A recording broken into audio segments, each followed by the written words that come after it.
करें और हमने 15 अगस्त इस काम के लिए निश्चित की। आप सबको जान के प्रसन्नता होगी कि 15 अगस्त तक 5,05,000 किसानों ने आवेदन किए हैं जो प्राकृतिक खेती करना चाहते हैं। तो इससे बड़ा उत्साह, इससे बड़ी प्रसन्नता हमारे लिए हो नहीं सकती। प्रदेश सरकार ने जो लक्ष्य लिया है कि हम गुजरात की इस पावन धरा को रसायन से मुक्त करेंगे और लोगों के स्वास्थ्य की चिंता करेंगे, उस मिशन में इस प्रदेश का बहादुर किसान बड़ी तेजी से आगे आ रहा है। ये हम सब के लिए बहुत बड़ी खुशी और प्रसन्नता की बात है। मेरे खेडूत भाई और बहनों, हमें आप पर गर्व है और गुजरात का किसान बहुत परिश्रमी है, बहुत मेहनती है, बहुत लगनशील है। उसने बड़ी तेजी के साथ इस प्राकृतिक खेती के मिशन को स्वीकार किया। आप चिंता न करें, आप बहुत आगे बढ़े हैं। मैं पिछले 4 सालों में हिमाचल प्रदेश में राज्यपाल रहा और मैंने ये मिशन वहाँ पर भी शुरू किया। आपको जानकर प्रसन्नता होगी कि इस समय 55,000 किसान उस छोटे से प्रांत में अपनी बागवानी, अपनी साग सब्जियां, अपनी खेती प्राकृतिक इसी पद्धति से कर रहे हैं और उनकी संख्या प्रतिदिन बढ़ती जा रही है। वहाँ के बड़े बड़े अधिकारी लोगों के बगीचे, जहाँ आपको जानकर प्रसन्नता होगी उनकी आय बढ़ गई है, फलों का आकार बढ़ गया है, रख रखाव की प्रॉब्लम नहीं रही और वो समृद्ध होते जा रहे हैं, इनकी लागत शून्य हो गई। पूरा हिमाचल प्रदेश बहुत तेजी से प्राकृतिक खेती की ओर बढ़ रहा है। वहाँ के मुख्यमंत्री, वहाँ की सरकार, वहाँ के अधिकारी और किसान बहुत रुचि के साथ में इस मिशन के साथ जुड़ चुके हैं। तो हमें बहुत खुशी है कि गुजरात के खेडूत भाइयों ने भी इस मिशन को एकदम अपनाने का निर्णय लिया है। ये हमारी पहली योजना थी।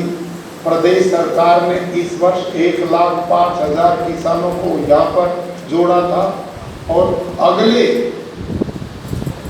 साल में जो नए लोगों के आवेदन आए, मैं चाहूँगा कि माननीय मुख्यमंत्री जी, प्रदेश सरकार उनकी भी चिंता करेगी और जो योजनाएं आज लागू की जा रही हैं वो सब उन तक भी इसका लाभ पहुँचे, ताकि हम माननीय प्रधानमंत्री जी का संकल्प 2022 तक किसान की आय भी बढ़ाएं और 2022 में प्राकृतिक खेती से युक्त प्रदेश बनाएंगे। ये बहुत बड़ा महत्वाकांक्षी योजना सफलता की ओर जा सकती है।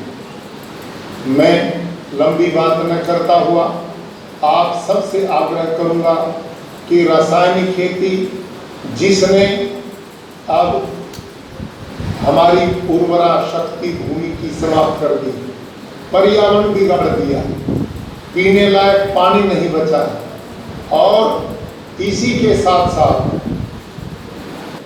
उसकी इससे रक्षा भी होगी। प्राकृतिक कृषि के अनेक लाभ हैं।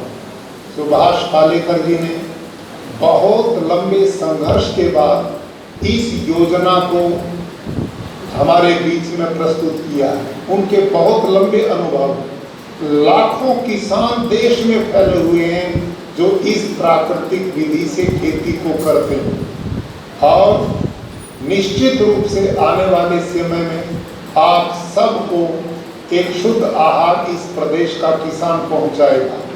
शहर में रहने वाले लोग जो अनेक प्रकार के डायबिटीज, कैंसर, हार्ट अटैक जैसी बीमारियों का शिकार हो रहे हैं, उनको मुक्ति मिलेगी, पर्यावरण को शुद्धि मिलेगी, हमारा जल साफ सुथरा पीने को मिलेगा और ये धरती माता जिसका ऑर्गेनिक कार्बन इस समय गुजरात में 0.45 से ज़्यादा नहीं है, यह ऑर्गेनिक कार्बन जब हम जीवामृत, घन जीवामृत डालते हैं तो ये 0.8, 0.9 तक पहुँचता है। इसका मैं खुद प्रमाण हूँ। मेरे खेतों का ऑर्गेनिक कार्बन, मैं इतना यूरिया डीएपी खेतों में डालता था खेती करने के लिए, और जब मैंने भूमि को टेस्ट करवाया तो वो बंजर होने की ओर बढ़ रही थी। उसको बंजर होने से बचाने का काम इस प्राकृतिक खेती ने किया, और मेरा ऑर्गेनिक कार्बन इस समय 0.8-0.9 पर। जिस धरती का इतना ऑर्गेनिक कार्बन बढ़ेगा वहाँ उत्पादन की कमी रह ही नहीं सकती। इसलिए खेडूत भाइयों, आप मजबूत रहें और इस प्राकृतिक खेती को ही करें। इससे आने वाली पीढ़ियां आपको बहुत बहुत आपके प्रति नमन करेगी, क्योंकि आपने उनको बंजर जमीन नहीं, उपजाऊ जमीन दे करके जाओ। इस खेती से, प्राकृतिक खेती से पानी की बचत होती है, इस खेती से पर्यावरण भी बचता है, इस खेती से किसान की लागत शून्य हो जाती है, इस खेती से गौ माता का संरक्षण लिए बहुत बड़ी योजना लागू उन्नत करेगी। भारत के माननीय प्रधानमंत्री जी के जन्म दिवस पर प्रदेश के 70 स्थानों पर आज इस योजना को लॉन्च किया गया, जो हमें अपार प्रसन्नता और खुशी है। बहुत बधाई देता हूँ, साधुवाद देता हूँ, और इस मिशन पर हम निरंतर काम करते रहेंगे। 2022 तक एक अभियान चलाएंगे ताकि ये प्रदेश जहर मुक्त प्रदेश बन सके। अभी 10 से 12 सितंबर मैं डांग में गया और वहाँ के कई गांव में गया, किसानों से मिला, और मुझे बहुत प्रसन्नता हुई कि डांग के हमारे खेडूत यूरिया डीएपी को न के बराबर प्रयोग करते, तो हम उनको वहीं रोकने का काम करेंगे। और मैं चाहूँगा कि प्रदेश सरकार इस मिशन में भी आगे कदम बढ़ाएगी कि हम गुजरात में सबसे पहले डांग जिले को जहर मुक्त घोषित जिला घोषित करें, जिससे एक रास्ता बने और हम पूरे प्रदेश में आगे की ओर बढ़ पाएंगे, ऐसी मैं कामना रखता हूँ। आज का ये कार्यक्रम अपनी सफलता की ओर और बहुत खुशी और अपार प्रसन्नता के विषय के साथ मैं आप सभी को पुनः बधाई देता हूँ, शुभकामनाएं देता हूँ, और खेडूत बंधुओं के कल्याण की बहुत बहुत कामना करता हूँ। धन्यवाद।